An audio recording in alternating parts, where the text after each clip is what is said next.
Hello everyone, Elijah Williams with Fire Creek Forge.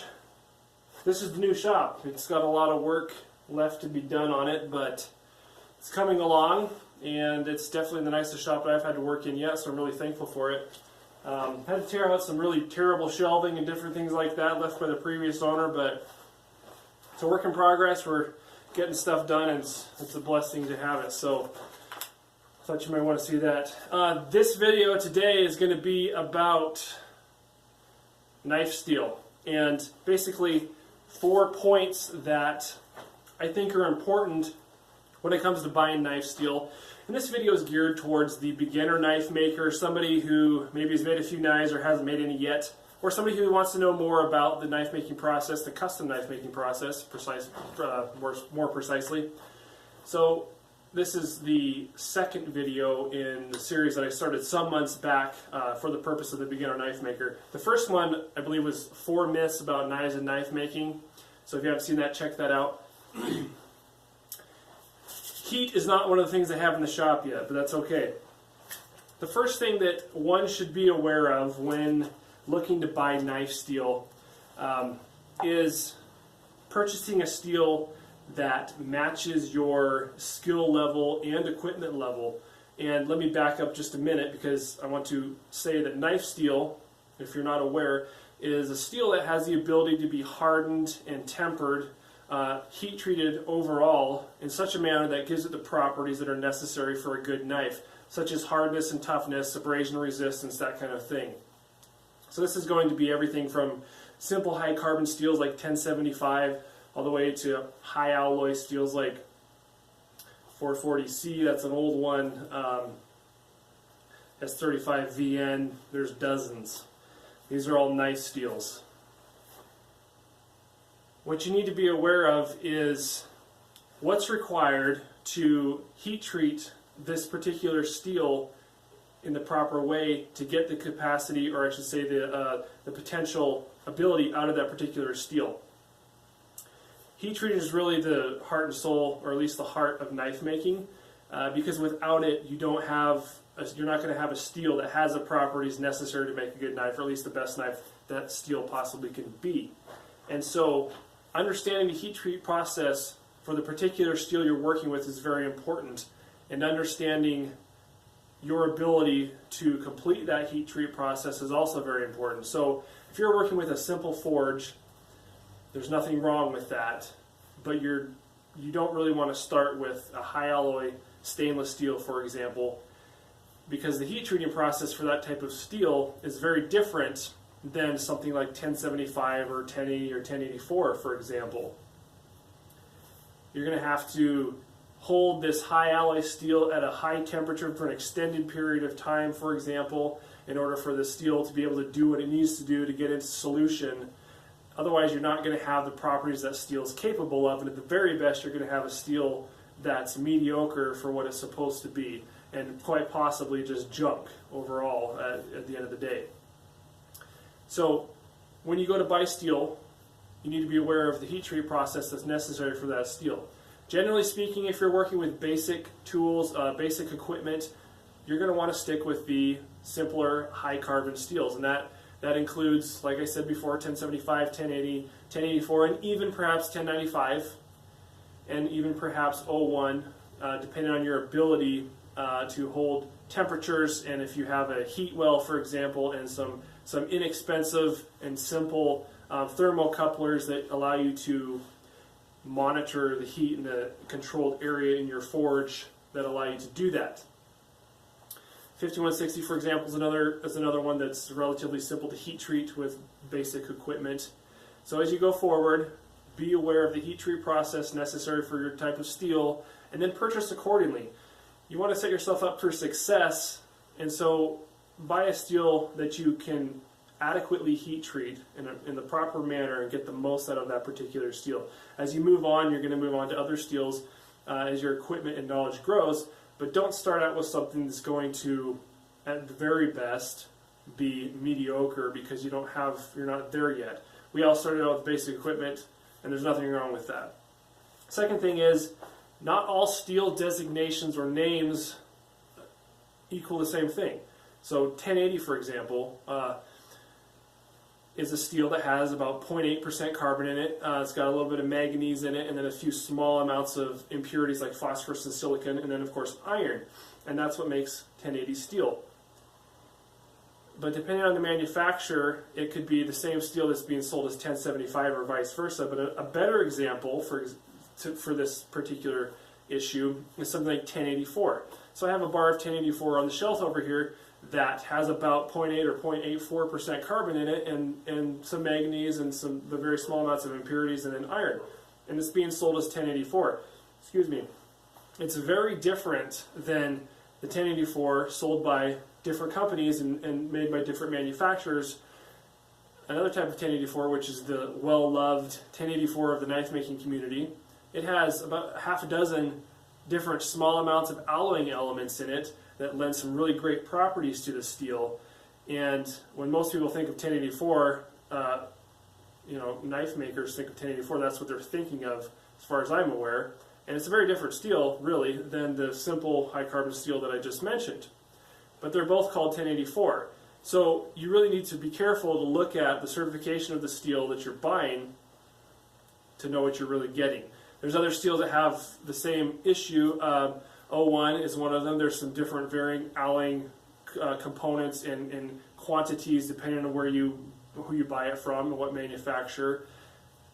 80 CRV2 is another one. I'm sure there's others. So just be aware of the actual components of that steel, because for one thing, it's going to be important when it comes to your heat treat, which kind of loops back around to the first point that I made. You need to know what you're working with in order to get it to do the best job for you that it can possibly do. Third point I wanted to bring up is the state of the steel when you purchase it. Now, most knife steels will come to you in an annealed or spheroidized form, and what this is a soft state, and that's generally good because when it comes to drilling handle holes or even grinding, a softer steel is usually easier to work than a harder steel, even if it's not hardened. It's in a pearlitic form, for example. That means that it's comprised of layers of ferrite and cementite, which are hard and soft iron components, iron and carbon components. Or I should say, carbon being the cementite and basically simply just the iron is the ferrite. But anyway, they're in there together, and it overall creates a harder steel than the annealed or soft steel. What spheroidized means is that the carbon in the steel has been balled up or segregated, if you will, within the steel, but it's not dispersed in such a manner as to strengthen the structure, crystalline structure of the steel, and lend that toughness, durability, and abrasion resistance. So it doesn't give you the problems when you go to drill it and mill it and grind it that it would otherwise do. And this is usually where you want your steel when you go to work it. Something to be aware of, though, is that when you start with a spheroidized piece of steel, make a knife blank, and then you go to heat treat it, that carbon is not going to be as readily available in the structure of the steel as something that's in, say, a pearlitic form. What would be in a pearlitic form? Something like hot rolled steel. You can also purchase the very same steel, same type of steel, in the form of hot rolled steel, and it is not soft and easy to work like the spheroidized steel.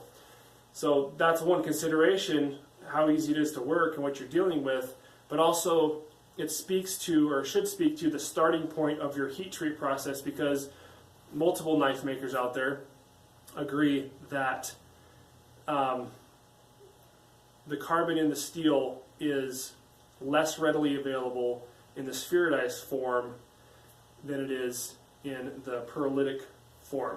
Now, some would argue that that doesn't matter, because as long as you bring it up to the proper temperature and hold it for the proper amount of time, those carbon carbides, I should say, are going to go where they need to go regardless, and you don't have to worry about it. That well may be true, but that's a little more difficult to apply, particularly if you're working with less sophisticated equipment. If you don't have the ability to bring it up to critical temperature, say 1500 degrees, and hold it for, say, 15 minutes, then that's going to be a little more difficult. But you can get very good results by preparing the carbides with a spheroidized type of steel, by heating it up to critical, air cooling it, doing that multiple times, that's called normalizing. And one of the most important things normalizing does is prep the carbides for the final hardening process.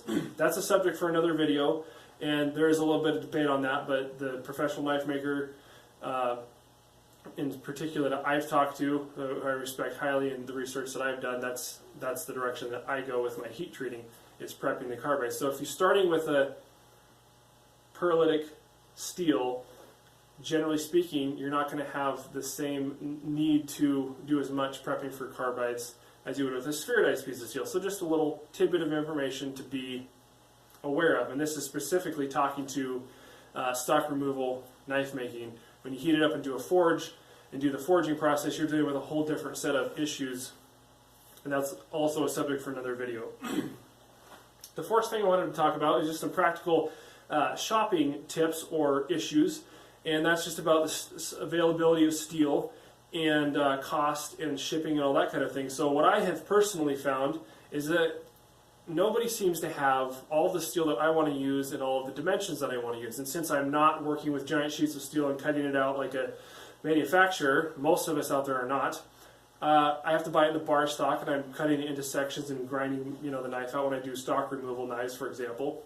And that's how we work with it. So finding the desired dimensions of a particular steel can be challenging, and so therefore we have to shop around and usually buy steel from multiple different companies. So that's one issue.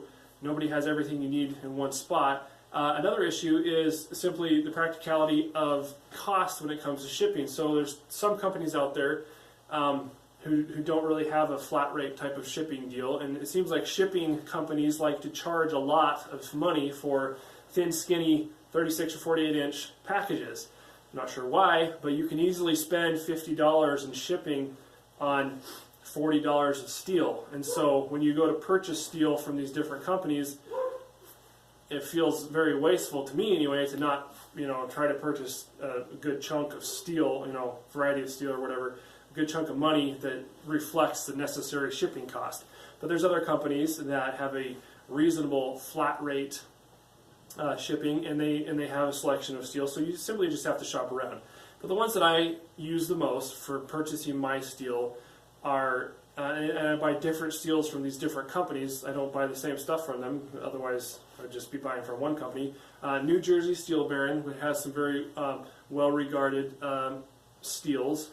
And then Jant Supply is another. They have some steels that I like to use, and they have a reasonable flat rate shipping that makes things easier. I've also used Admiral Steel in the past, and there's others. There's like Alpha Knife Making Supply, USA Knife Makers.